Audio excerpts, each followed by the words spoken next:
England are in the quarter-finals. Relief and jubilation after the three lions took total control. It was a 1, 2, 3 for England. Come on, England! Have you heard? I heard what? It's coming home!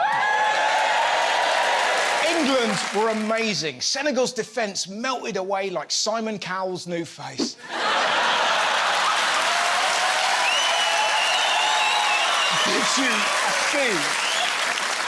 Did you see Henderson's and Bellingham's celebration? England take the lead! Jordan Henderson puts England ahead. Look at it! It's like they were gonna kiss and then went, shit, we're in Qatar. Let's pretend we're reindeers. My favourite celebration was on ITV. Neville and Wright went nuts. Keep your eye on what Roy Keane did. Yes! Brilliant from Bellingham. Brilliant from Bellingham. Brilliant. Brilliant. I think we all know what he was writing. Mind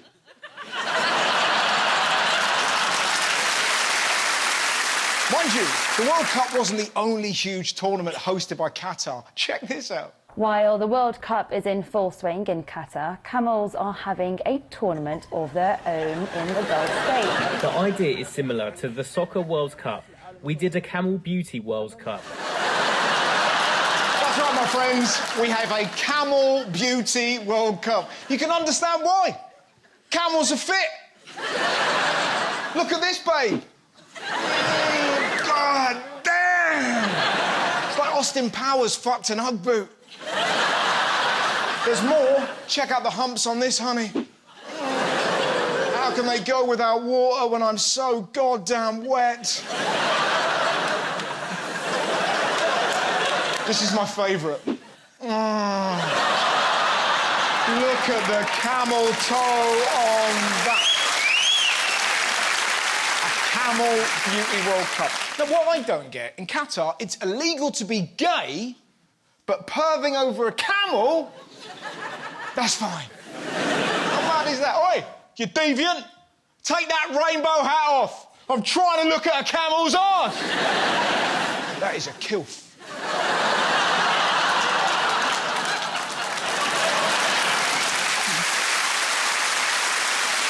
But this is serious business, man. Did you see what happened in Saudi Arabia? More than 40 camels were disqualified from a beauty pageant in Saudi Arabia because they've been given Botox injections. That's right. Don't applaud. Apparently some of them had so much Botox it left their face looking like this. Now,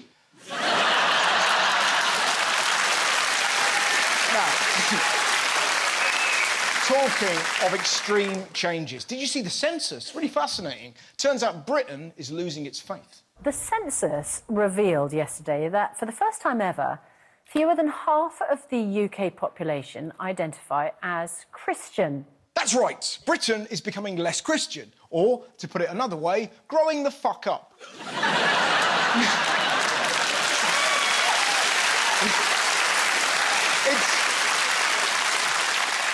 It's pretty scary, though. If we lose Christianity, who's going to touch up the kids?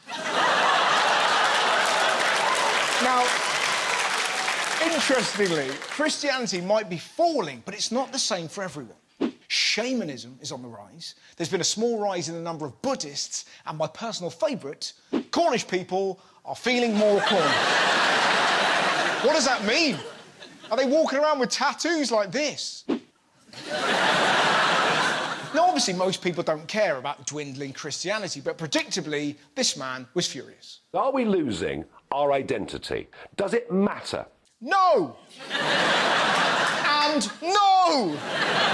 Christianity doesn't define this country. The only time we mention God is when we come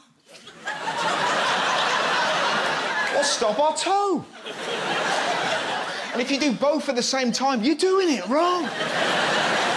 But that didn't stop Farage from bitching about schools. Even in schools, which call themselves Church of England schools, there is now a lack of morning assembly, a lack of prayers, a lack of fundamental teaching. It's a disgrace. Children shouldn't be taught science and maths. They should be doing important things, like singing hymns about purple-headed mountains. It's so weird what people think defines this country, because if it isn't religion, it's MPs demanding stuff like this. Union flag must hang outside schools. Never mind underfunded schools, the flag must fly. It's ridiculous, man. But then some people are obsessed with the Union Jack. You can get a Union Jack toilet seat, a Union Jack contact lens, and the maddest Union Jack vibrators. That is the correct... No. Why are you cheering that? Who's having a patriotic wank? What are you like, God flick my gracious bean? Is that a British dildo? Forget about the rampant rabbit, we've got the pacey pigeon. It just taps your clit like that. Apparently this man's had one in for years.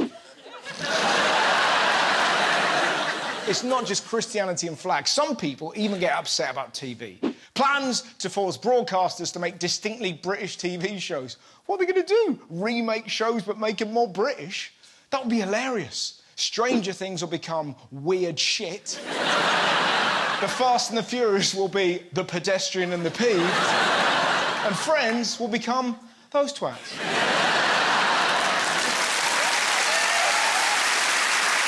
It's so ridiculous. Being British isn't about religion or flags. It's about cheering when someone drops a pint. A car backfiring and going, excuse me? Getting a shit haircut and going, yeah, it's great. It's complaining about Freddo's getting smaller, queuing for shit nightclubs, laughing at stuff like this.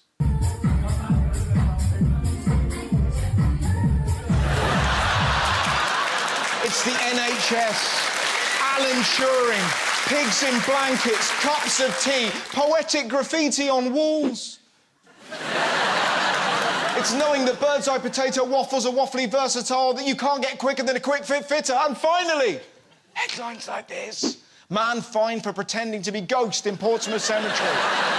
I love it. Witnesses complained about Anthony Stallard throwing his arms in the air and saying, woo! That is what defines this country. Exactly. Over in America, this man is back in the news. This morning, the rapper Ye, formerly known as Kanye West, at the center of a firestorm again. Now, in case you missed it, he did an interview with Alex Jones whilst dressed as a gimp. Conspiracy theorist Alex Jones invited Kanye West onto his program. He's the one with the covered face. I mean, look at it. He looks like Darth Vader's anus.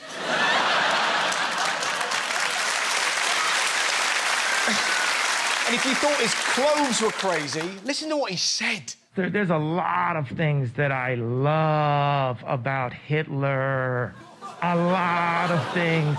It's mad, isn't it? I love Hitler. He was a genocidal maniac, not a fucking biscuit. And when he wasn't fangirling over the Fuhrer, he said this. Look, I love Jewish people, but I also love Nazis. You can't. It's like saying you love music and Michael Bublé. He's supersonically thick. Listen to the things he claims Hitler invented. This guy that invented highways, invented the very microphone that I use as a musician. Now, this is going to shock you, but that man dressed as a novelty condom is incorrect. Hitler didn't invent the microphone in the same way Stalin didn't invent the George Foreman grill. Do you know who did invent the microphone? A Jewish man called Emil Berliner. And it wasn't easy, because at the beginning, he got some really bad feedback.